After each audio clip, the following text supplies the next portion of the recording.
কি গো রতনদা, এই বৃষ্টির মধ্যে বাজারের দিকে আসলে যে? বৃষ্টির মধ্যে শুধু আমি একা এসেছি নাকি? তোমরাও তো বৃষ্টির মধ্যে বাজারে এসেছো। সে তো এসেছি, কিন্তু জানতে চাচ্ছি কেন বৃষ্টির মধ্যে বাজারে এলে? আর তোমার হাতে তো দেখছি একটা থলে, ওই থলের মধ্যে কি বা নিয়ে যাচ্ছ? মেয়েটা কদিন ধরে মাংস খাবে বলে বায়না ধরেছে। বললাম পরে এনে দেবো, কিন্তু তার কান্না কোনোভাবেই থামানো গেল না। সে এই বৃষ্টির মধ্যে মাংস ভাজা খাবেই খাবে। মেয়ের কথা, বর্ষার মধ্যেই তার মাংস ভাজা চাই। মেয়েটা হয়েছে জেদি। বর্ষা শেষ হলে মাংস নিয়ে গেলে তখন আর খাবে না। তাহলে তো তোমার আয় রোজগার ভালোই, হ্যাঁ? আমরা দুমুঠো ভাত খেতে পারি না ঠিক মতো, তুমি মাংস কিনে খাচ্ছ? তেমন কোনো ব্যাপার নেই, মেয়ের জেদ, তাই বাধ্য হয়ে কিনতে হলো। আমরা বাধ্য হয়ে তো মাংস কিনতে পারি না। তুমি মাত্র মেয়ে একটু জেদ করেছে বলেই সেই জন্য মাংস কিনে নিয়ে যাচ্ছ। বাবা বাবা বাবা! ছেলে মেয়ে হয়নি তো কিভাবে বুঝবে? আগে ছেলে মেয়ের বাবা হও, তখন বুঝবে বাবা হওয়ার যন্ত্রণা কতটুকু। বৃষ্টি তো আস্তে আস্তে বাড়ছে, আমি তাহলে গেলাম। হ্যাঁ,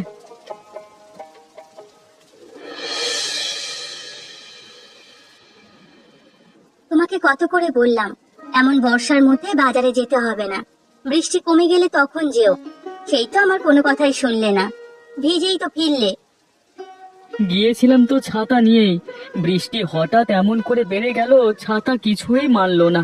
এমন ভাবে বাতাস এবং বৃষ্টি বইতে শুরু করলো, মনে হচ্ছে ছাতা সহ আমাকে উড়িয়ে নিয়ে যাবে। সেই জন্য তো বললাম এই ঝড় বৃষ্টির মধ্যে বাইরে বের হইও না।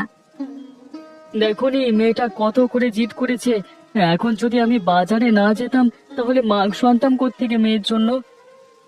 এমন করে মেয়ের জেদ সব সময় শুনতে হয় না। তুমি তো আর বাবা নও, আমি হচ্ছে মেয়ের বাবা। মেয়ে কিছু বললে, না এনে দিতে পারলে, সেটা আমার কতটা খারাপ লাগে তুমি কি বোঝো? তা আমার মেয়েটা কই? ওকে তো দেখছি না। তোমার মেয়ে হয়তো বা কারোর বাড়িতে খেলতে গিয়েছে, ঝড় বৃষ্টির মধ্যে এখনো ঘরে ফেরেনি। কি বলছো তুমি? এত ঝড় বৃষ্টির মধ্যে কার বাড়িতে আছে? চিন্তা করতে হবে না, হয়তো বুড়িমার বাড়িতেই আছে। সেখানে ছাড়া তো আর কোথাও যায় না। তাহলে কি আমি মাংসগুলো রান্না করে ফেলবো নাকি? না না গিন্নি, মাংসগুলো এখন রান্না করো না, মাংসগুলো হাঁড়ির মধ্যে রেখে দাও। মেয়েটা আসলে প্রথমেই মাংস দেখতে চাইবে। তুমি যদি এখনই মাংসগুলো রান্না করে ফেলো, তো দেখতে না পেয়ে আবার জেদ করবে। আমার সাথে এত কিছু হলে আমি এত সামলাতে পারবো না বাবু। তোমার মাংস রান্না করতে হবে না তোমাকে। আচ্ছা ঠিক আছে, আমি রেখে দিচ্ছি। তোমার মেয়ে আসুক, তারপর ওকে দেখিয়ে রান্না করব। এই ভোলানাথ দা, এই রতনের প্রতিবেশী হয়ে একটা ঝামেলার মধ্যে আছে। সালা নিজে তো শান্তিতে থাকছে, আমাদের শান্তিতে থাকতে দিচ্ছে না। কেন রে লালটু, রতন আবার কি করলো? ওই রতন কি করলো সেটা এখনো তুমি বুঝতে পারছো না? আরে না না, আমি তো কিছুই বুঝতে পারছি না। তুই কি বুঝতে পারছিস সেটা আমাকে বল, তাহলে তো আমিও বুঝতে পারবো। মাঝে মাঝে কিছু কথা দাদা তুমি বুঝেও বোঝো না। ওই রতনের জন্য তোমার আমার দুজনের ক্ষতি হবে, সেটা কি তুমি বুঝতে পারছো না? আরে আমি অত তোর মতো বুঝি না রে, একটু বুঝিয়ে বললে তো বুঝি বাবা। ওই রতন প্রত্যেক দিন ভালো ভালো বাজার করে সেগুলো বাড়িতে নিয়ে রান্না করে। তা আমাদের বাড়িতে সেই রান্নার ঘ্রাণ চলে আসে সারাক্ষণ। সেগুলো নিয়ে আমার বউ কানের কাছে ঘ্যান ঘ্যান ঘ্যান ঘ্যান ঘ্যান ঘ্যান করে কথা শোনায়। আজকে নিশ্চয়ই আর আস্ত রাখবে না, বউয়ের কথা শুনতে হবে। তুই এই একটা মনের কথা বলেছিস রে, তোর বউতিরও একই অবস্থা। সারাক্ষণ বলে রতন একা মানুষ, এত কাজ করে, তোমরা দুই ভাই মিলে কি করো? কিছুই কি করতে পারো না? হ্যাঁ, রতনকে দেখো, দিয়ে কিছু শেখো। আজ একই অবস্থা হবে, কিভাবে বাঁচতে পারি বলতো? আমার কাছে একটা বুদ্ধি আছে দাদা, আমরা রাতে গিয়ে ওর বাড়ি থেকে মাংস রান্নার হাঁড়িটা নিয়ে আসবো। বাহ, এটা ভালো বুদ্ধি দিয়েছিস তো। রাতে আস্তে করে তাহলে আমাকে ডাক দিস, সে বৌদি যেন শুনতে না পায়। আচ্ছা ঠিক আছে দাদা।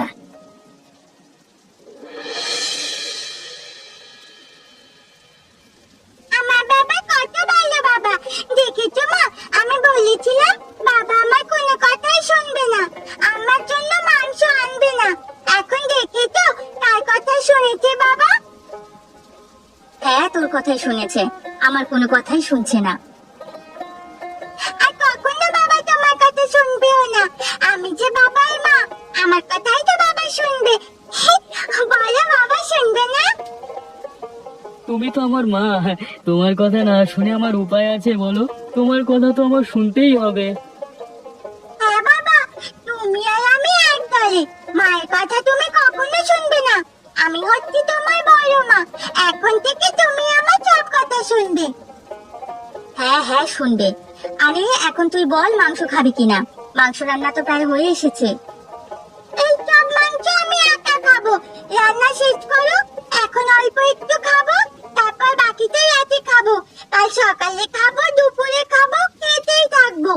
এই মাংস থেকে তোমরা একটু ছুঁয়ে দেখবে না। এই মাংস আমার। যদি তোমরা কেউ ভুলেও আমার মাংস খেয়ে ফেলো, তাহলে কিন্তু আমাকে আবার নতুন করে মাংস এনে দিতে হবে। হ্যাঁ রে মা, তোর সব কথাই আমি শুনবো। শুনেছো? তোমার মেয়ের কথা শুনেছো? লাই দিয়ে দিয়ে মেয়েটাকে মাথায় তুলে ফেলেছো। আহা গিন্নি, মেয়েটা হয়তো অনেক বেশি করেই মাংস খেতে ইচ্ছে করেছে, সেই জন্যই সবটা নিজে খেতে চাইছে। সমস্যা নেই মা, সবটা তুই খাবি, তোর জন্যই সবটা রেখে দেওয়া হবে। এই তো আমার ভালো বাবা। আমার বাবা পৃথিবীর সবচেয়ে ভালো বাবা।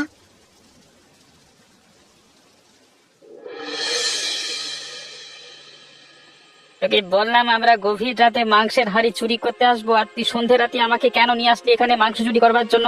তুই কি চাস আমরা দুজনেই এখান থেকে মানে ধরা পড়ে যাই এখন? ভেবেছিলাম তো গভীর রাতে আসবো, পরে মনে পড়লো গভীর রাতে এসে কোনো ফায়দা নেই, তাই তোমাকে এখনই ডেকে নিয়ে আসলাম। ওরে তোর জন্য তো বউয়ের হাতে মার খাবো রে গাধা। ওরে ডাকছিস দেখে আমাকে বলছে ডাকছে কেন, আমি কোনো রকম একটা ছুতো দিয়ে বেরিয়ে এসেছি। অন্যদিকে আমার বউ আমাকে জ্বালাচ্ছে, পাশের বাড়ি থেকে মাংসের ঘ্রাণ আসছে। তার জন্য আমার জ্বালাবার কি করব বলো? তার জন্য এত সন্ধ্যা সন্ধ্যা চলে আসবো যদি ধরা পড়ে যাই? সেই জন্য সন্ধ্যায় আসিনি, যদি রাত করে আসি দেখা যাবে মাংস সব ওরা খেয়ে ঘুমিয়ে আছে, তখন এসে খালি হাতে ফেরত যেতে হতো, কোনো মাংসই পেতাম না। তার জন্যই বুদ্ধি করে সন্ধ্যায় চলে আসলাম। ও আচ্ছা, এই ব্যাপার, এতক্ষণে তাহলে বুঝতে পারলাম। তুমি আমার বড় হয়েছো ঠিক, তবে তোমার মাথা ভর্তি বুদ্ধি হয়নি দাদা। আমি কিন্তু তোর বড়, আমাকে অপমান করিসনি। আচ্ছা ঠিক আছে, আস্তে কথা বলো। ঘরের মধ্যে ওরা হয়তো জেগেই আছে, এখনো রাতের ভাত খায়নি। তার আগেই চলো দুজনে গিয়ে রান্নার হাঁড়িটা নিয়ে আসি। চল চল, তবে আস্তে আস্তে সাবধানে যেতে হবে আমাদের। হ্যাঁ হ্যাঁ, সাবধানে এসো।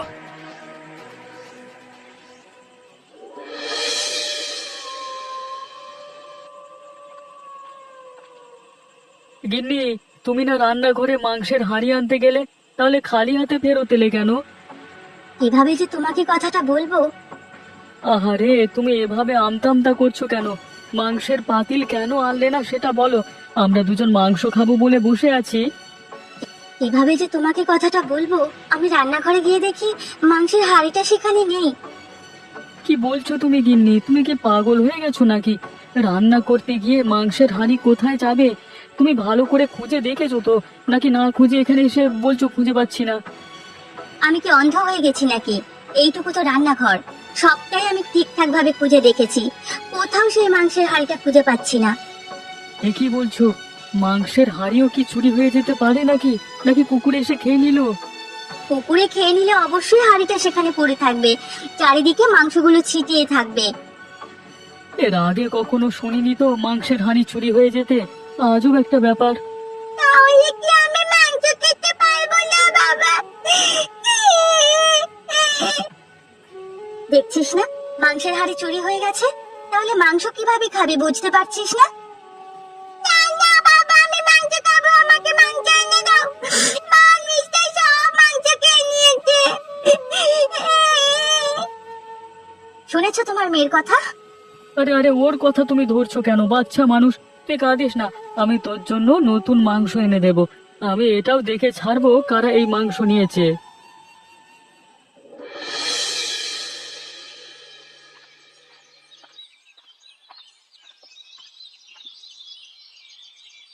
রতন দা, ও রতন দা, বাড়িতে আছো নাকি? কে গো? এই সাত সকালবেলা কে ডাকছে আমাকে? আমি অমিতের বউ রাধিকা।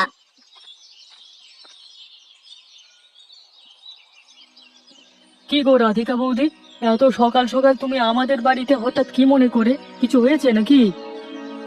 বড় বিপদে পড়ে আপনার কাছে এসেছি। আপনার মাসতুতো ভাই অনেক অসুস্থ। কোনো কুল কিনারা আর না পেয়ে শেষ পর্যন্ত আপনার কাছেই আসলাম। এছাড়া তো আর কোনো উপায় ছিল না। কি বলছো? অমিত এত অসুস্থ? আমি তো তা জানি না। তোমাদের আরো আগে আমাকে জানানো উচিত ছিল। আমি থাকতে তোমরা এত চিন্তা করছো কেন? আরো আগে আপনাদের জানানো উচিত ছিল, কিন্তু তখন অত বেশি অসুস্থও ছিল না, এই জন্য আপনাদের জানাইনি। এখন অবস্থা আগের চেয়ে আরো একটু খারাপ হয়ে গেছে। কোনো সমস্যা নেই, আমার এখানে এসে ভালোই করেছো। আমি থাকতে তোমাদের আর কোনো চিন্তা নেই। যা দরকার আমি বুঝবো। অমিত তো আমারই ভাই, মাসতুতো ভাই হয়েছে তাতে কি, ভাই তো ভাই হয়। আপনাদের ভরসাতেই এখানে এসেছি। কোনো সমস্যা নেই, তবে আমি বর্তমানে একটু ঝামেলার মধ্যে আছি। কি ঝামেলা? কি ঝামেলার মধ্যে আছি সেটা তোমাকে পরে বলবো। আপাতত আমি অমিতকে দেখতে সেখানে যেতে পারবো না, পরে সেখানে যাব। তোমার যে সাহায্য দরকার সেই সাহায্য এখন আমি করছি। তুমি যাও, ওখানে গিয়ে ওর চিকিৎসা করাও। আপনাকে যে কি বলে ধন্যবাদ দেব দাদা। ধন্যবাদ দিতে হবে না, ঘরে তোমার বৌদি আছে, যাও খেয়ে দে তারপর যেও।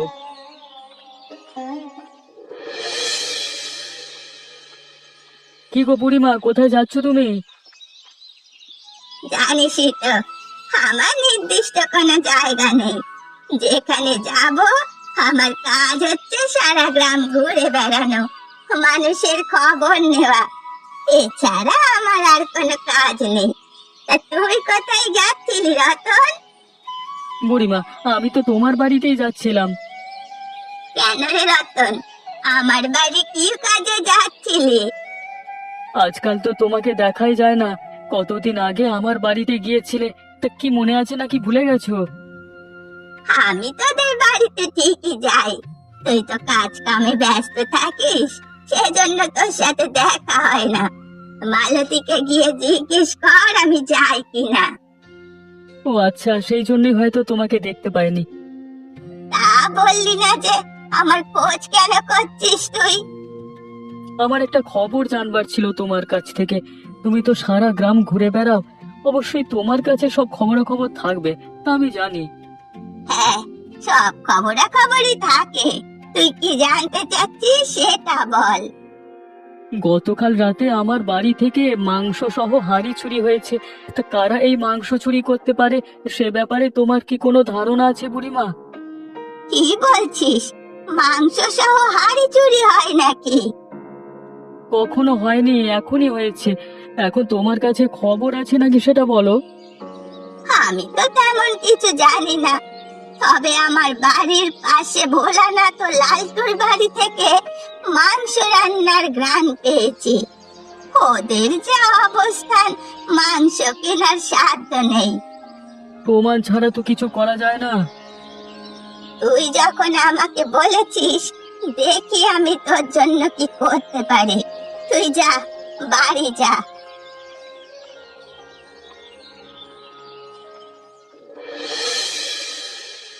গ্রামবাসী সবার হঠাৎ করে কি হলো কিছুই তো বুঝতে পারছি না। আমাদের সাথে এমন আচরণ করছে কেন?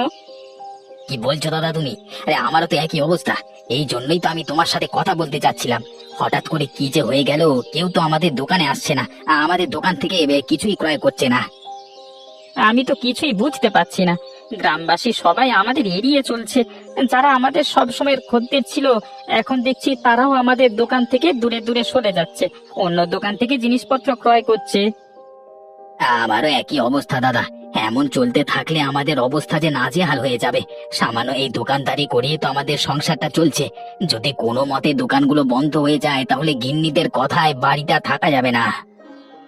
আর বলিস না রে লালটু, গ্রামবাসী সব আচার আচরণ আমার উপর মাথার উপর দিয়ে যাচ্ছে। মাথার মধ্যে কিছুই তো ঢুকছে না।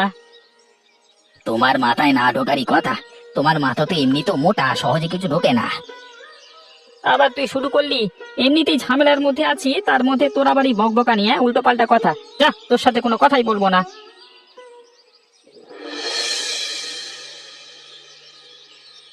বুড়িমা, তোমার কাছে কি কোনো জাদু আছে নাকি? কিরে রতন, আমার কাছে আবার জাদু আসবে কোত্থেকে? আজকে হঠাৎ বলছিস আমার কাছে নাকি জাদু আছে? তা কি জন্য কথা বলছিস তুই? লালটু এবং ভোলানাথের দেখছি খারাপ অবস্থা, দুজন মিলে বাজারে বসে কাঁদছে। সবকিছুই যে তোমার কামাল সেটা তো আমি ভালো করেই বুঝতে পারছি। তা কি এমন জাদু করলে যে ওদের এই নাজেহাল অবস্থা হলো? আমি কিছু করিনি, যা করার গ্রামবাসী করেছে। গ্রামবাসী সবাই তো আর হঠাৎ করে এমন আচরণ করতে পারে না। নিশ্চয়ই তুমি কিছু না কিছু একটা বলেছো, সেই জন্যই গ্রামবাসী ওদের থেকে মুখ ফিরিয়ে নিয়েছে। আমার তো কাজই হচ্ছে সত্যের পথে থাকা, অন্যায়কে খুঁজে বের করা। সেজন্যই আমি দেখছি কিভাবে গর্ত খুঁড়ে অন্যায়কে টেনে বার করতে পারি। তুমি ওদের এই হাল কি করে করলে বুড়িমা, বলো তো আমাকে একটু। আমি তেমন কিছুই করিনি। গ্রামে সবার কাছে তোর বাড়ি থেকে যে মাংসের হাড়ি চুরি হয়েছে সেটা ছড়িয়ে দিয়েছি। বাকি কাজ আর আমায় কিছুই করতে হয়নি, সব গ্রামবাসী করেছে। তুমি যে কি দিয়ে কি করো না বুড়িমা, আমরা কিছুই বুঝতে পারি না, শুধু অবাক হয়ে যাই। তুমি একদম ঠিক বলেছো গিন্নি। আমাদের কাছে যে কাজ খুবই কঠিন, বুড়িমার কাছে সেই কাজ খুবই সহজ। সেটাই তো দেখছি, বুড়িমা সহজে বললা তার লালটুকে কাবু করে ফেলেছে। বেচারাদের এমন খারাপ অবস্থা যে দেখে আমারই হাসি পাচ্ছে। সবে তো মাত্র শুরু, হাতে কোনো একটা প্রমাণ আসুক, তারপর আসল খেলা জমবে। তোরা শুধু দেখতে থাক আমি কি করি। শেষ অবধি তুমি এসেছো রতনদা, আমি তো তোমার জন্য অপেক্ষা করছিলাম। কখন তুমি আসবে, তোমাকে দেখবো আর দুটো কথা বলবো।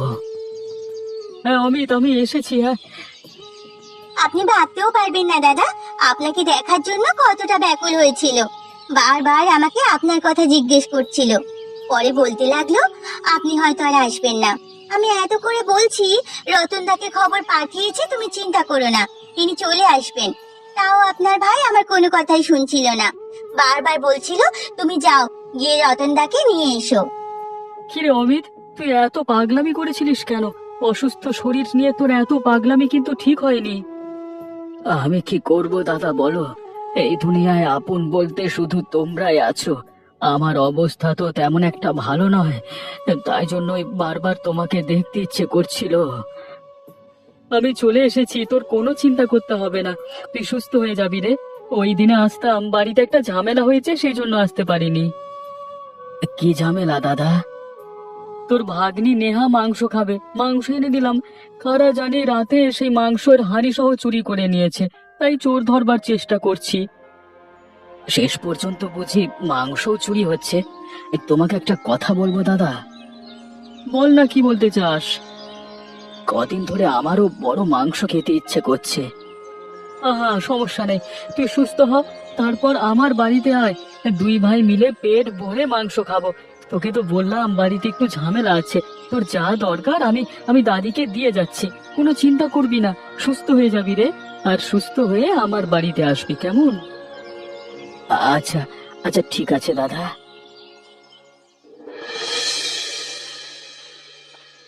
রতন, এই রতন, বাড়ি আছিস নাকি? তোর জন্য একটা ভালো খবর নিয়ে এসেছি, এদিকে আয় শুনে যা। বাবা, ও বাবা, বুড়িমা তোমাকে ডাকছে, এদিকে এসো তো।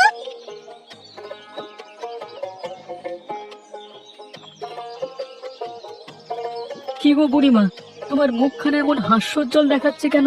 কি খবর নিয়ে এসেছো তা বলো। তোর জন্য একটা দারুণ খবর নিয়ে এসেছি, তবে সেই খবর শুনতে হলে আমাকে ঘুষ দিতে হবে। বলো বুড়িমা, তোমাকে কি ঘুষ দিতে হবে? আজকাল বুড়িমাও নাকি ঘুষ খায়। আমি তো সেই মাংস চুরির খোঁজ দিতে পারি, তবে বিনিময়ে আমাকে তোর বাড়িতে এই বর্ষায় নেমন্তন্ন করে ভাজা মাংস খাওয়াতে হবে। এই হচ্ছে তোমার ঘুষের নমুনা? আমি তো তোমাকে এমনিতেই নেমন্তন্ন করি বুড়িমা, তুমি আসল কথা বলো। তা তুই করিস, মজা করলাম আর কি।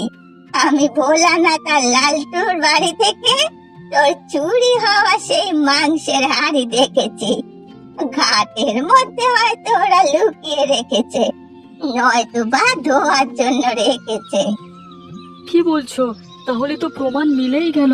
চলো চলো সেখানে চলো। বাবা, আমাকেও নিয়ে চলো।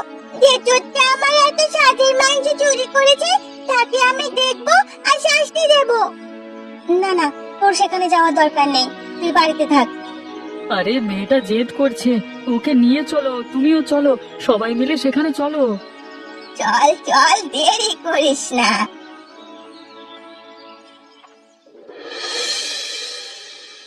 কি হলো কি? তোমরা সবাই মিলে এভাবে আমাদের বাড়িতে জড়ো হয়েছো কেন? জড়ো হয়েছি কেন সেটা এখন বুঝতে পারছিস না? অন্যের বাড়ি থেকে মাংসের হাঁড়ি চুরি করতে তো ভালোই পারো, তা কেন এসেছি সেটা বুঝতে পারো না? এসব কি বলছো তোমরা? ফাও কথা বলো না। শুধু শুধু এখানে এসে আমরা যে তোমাদের বাড়ি থেকে মাংসের হাঁড়ি চুরি করেছি তার কি প্রমাণ আছে? প্রমাণ ছাড়া আমরা কোনো কাজ করি না হে। যাও তো বুড়িমা, প্রমাণটা নিয়ে এসো তো।